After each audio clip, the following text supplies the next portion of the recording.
ઉનાળો આવે ને એટલે બધાને આપણને વરિયાળી યાદ આવે, કેમ કે વરિયાળી એટલી સરસ ઠંડી છે. અમુક વસ્તુ વરિયાળી સાથે મેં એટલી સરસ આમાં ઉમેરી છે ને કે શરીર માટે એસી જેવું કામ કરે છે. ઠંડક તમારા શરીરમાં વધારે છે, પાચનમાં મદદ કરે છે, મોઢાની દુર્ગંધને દૂર કરે છે અને ડિટોક્સ ડ્રિંક જેવું કામ કરે છે. તો એવી મેં કઈ કઈ વસ્તુ એમાં ઉમેરી છે ચાલો જોઈ લઈએ આ ડ્રિંકની રેસીપી. અને સ્વાદમાં તો એટલું ગજબનું બને છે કે જો ગેસ્ટને એકવાર આપશો ને તો એને તો મજા પડશે, તમે પણ ઉનાળાની મજા લઈ શકશો. વરિયાળીનું આપણે સિરપ બનાવવું છે તો વરિયાળી લેવી પડશે, તો 1/3 કપ જેટલી વરિયાળી લઈ લેવાની છે. અને વરિયાળી છે ને માર્કેટમાં 2 પ્રકારની મળે, ઝીણી અને જાડી. એમાં તમે જાડી લેજો એટલે વધારે થોડુંક સહેલું પડે. ત્યાર પછી આપણે 1/4 કપ જેટલું પાણી લેવાનું છે, એટલે કે 3/4 કપ જેટલું પાણી લેશું. અને વરિયાળી સાથે એક આપણે એવું ઠંડકવાળી વસ્તુ ઉમેરશું તો એ છે એલચી. તો વરિયાળી તો ઠંડી છે, સાથે એલચી પણ એટલી જ ઠંડી છે. 10 થી 12 જેટલી લઈ શકો, વધારે ગમે તો 20 જેટલી પણ લઈ શકાય. હવે આ બધું છે ને પાણીમાં સારી રીતે પલાળી દઈએ. પછી છે ને તેને આપણે 4 થી 5 કલાક માટે ઢાંકીને રહેવા દઈએ. જો સાંજના ભાગે પલાળી દઈએ તો બહુ જ સારું એમ. ત્યાર પછી નાગરવેલના પાન છે. તો વરિયાળીનું આપણે જ્યારે સિરપ બનાવીને ત્યારે ક્યારેય એમાં નાગરવેલના પાન નથી ઉમેરતા. તો હવે આ વખતે ઉમેરજો, ટેસ્ટ તો સારો આવશે, તમારા પાચનને મદદ કરશે અને સાથે છે ને શરીરમાં ઠંડક પણ લાવે છે.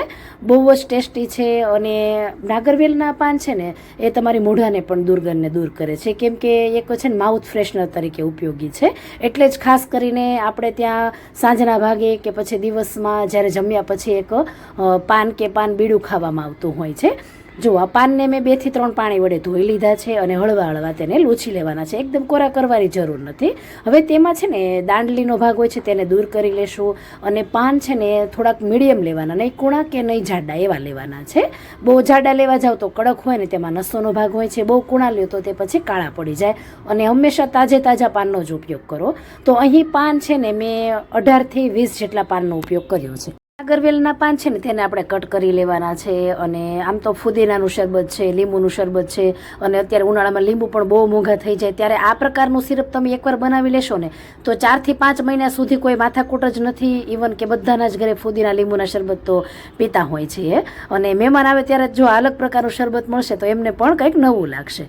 તો જો હવે છે ને વરિયાળી અને એલચી સરસ એવા પલળી ગયા છે. મેં 6 વાગે સાંજના ભાગે પલાળ્યા હતા, એટલે સવારે સરસ એવા ફૂલીને ડબલ થઈ ગયા છે. તો હવે છે ને આપણે મિક્સર જારમાં જે પાનને કટ કર્યા હતા ને તે બધા લઈ લેવાના છે. જો મિક્સર જાર નાનું હોય ને તો આ પ્રોસેસ તમારે અડધો ભાગ કરીને 2 વાર કરી લેવાની છે. સાથે 1/4 કપ જેટલું ગુલકંદ છે. હવે ગુલકંદ છે ને એમાં તમે ગુલાબ હોય આપણે કેટલા ઠંડા હોય, તો જે આપણે સામગ્રી વાપરવાની છે બધી શરીર માટે ખૂબ જ ઠંડી છે. તો વરિયાળી જે આપણે પલાળી હતી ને એ એલચી સાથે જ પાણી સાથે જ આપણે ઉપયોગ કરવાનો છે. જો આગળ કીધું એવી રીતે કે મિક્સર જાર તમારું નાનું છે તો 2 ભાગથી તમે તેને ડિવાઈડ કરીને ગ્રાઇન્ડ કરી શકો છો. અને જરૂર પડે તો થોડું પાણી પણ ઉમેરતા જજો. અહીં મારે 1.25 કપ જેટલા પાણીની જરૂર પડી હતી. અને જો આ રીતે આપણે પીસ્યું અને થોડુંક પાણી પણ સાથે ઉમેરી દીધું છે. અને આ રીતે દબાવીને તમે નીચોવી લેજો. અને આ જ પ્રોસેસ તમે સેમ ઝીણું કપડું હોય કોઈ તો એની અંદર પણ કરી શકો છો. અને 2 થી 3 વાર આ જે મિશ્રણ છે તેને આપણે ગ્રાઇન્ડ કરશું અને થોડું પાણી પણ ઉમેરતા જશું. એવી રીતે બધું જ તેનો કસ આપણે લઈ લેવાનો છે. અને તો જ આપણું જે સિરપ છે બહુ જ ટેસ્ટી બનતું હોય છે. જો આ રીતે દબાવીને બધું જ આપણે પાણી છે તેનું બધું કાઢી લેવાનું છે. અને 2-3 વાર પીસશું એટલે બધું જ તેનું બધું જે સિરપમાં આપણે જે ફ્લેવર આવવી જોઈએ, ટેસ્ટ આવવો જોઈએ, બધું જ તેમાંથી આવી જશે. તો આ રીતે જુઓ સિરપ સરસ એવું તૈયાર થયું છે. પરંતુ હજી આપણે જે ખરેખર સિરપ જોઈએ એ નથી બન્યું. હવે જુઓ કપના માપથી આપણે જોઈએ ને તો જે સિરપનો બેઝ બન્યો છે ને તે કેટલા કપ થાય છે એ પણ હું તમને બતાવું છું. અહીં પાણી તમે કેટલું ઉમેરો છો ને એ પ્રમાણે કપનું માપ રહેતું હોય છે. તો અહીં મેં 2 કપ ભર્યા છે, ફરીથી આપણે થોડુંક ઉમેરીએ તો 3/4 કપ એટલે કે 3 કપ જેટલું અહીં સિરપ થયું છે, એટલે કે તેનો બેઝ થયો છે.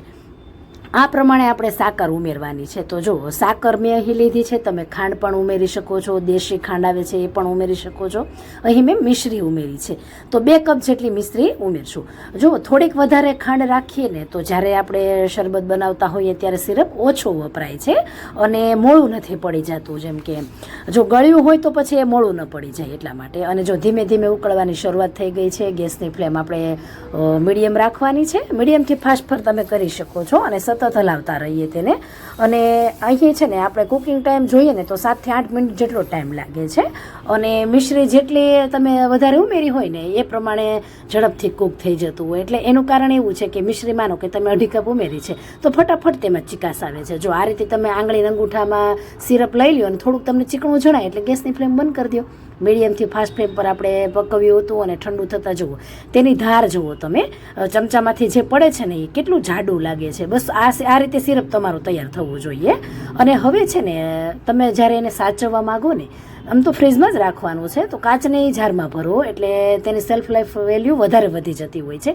પ્લાસ્ટિકમાં ભરો ને તો ખરાબ થવાની સંભાવના રહે છે, પણ જ્યારે કાચમાં ભરો છો ને ત્યારે તમે છે ને એને 7 થી 8 મહિના સુધી પણ ફ્રીજમાં સાચવી શકો છો. હવે જુઓ અહીં મેં છે ને 1/4 કપ પ્રમાણે સિરપ લીધું છે અને 700 ml પ્રમાણે એટલે કે પોણા લીટર જેટલું દૂધ છે. દૂધ એકદમ ઠંડુ છે અને તેની અંદર છે ને થોડો કલર લાવવા માટે એટલે કે દેખાવ આવે એ માટે મેં અહીં 4 થી 5 ટીપા જેટલો કલર ઉમેર્યો છે. આ બિલકુલ ઓપ્શનલ છે. કેલ્શિયમ, ફાઇબર, મેગ્નેશિયમથી ભરપૂર એવી ગોંદ કતીરા છે જે 1/4 કપ જેટલું ઉમેર્યું છે. 3 ટેબલસ્પૂન પ્રમાણે અહીં તખમરિયા ઉમેર્યા છે પલાળેલા. 2 ટેબલસ્પૂન પ્રમાણે અહીં સૂકી પીળી દ્રાક્ષ પલાળેલી ઉમેરી છે અને થોડીક ગુલાબની પાંદડી ઉમેરી છે. આ બધું શરીર માટે ખૂબ જ ઠંડુ છે અને એક ન્યુટ્રિશનમાં તમે જુઓ ને તો બહુ જ આમ ચડિયાતા છે. ઉનાળા માટે એકદમ બેસ્ટ કહેવાય.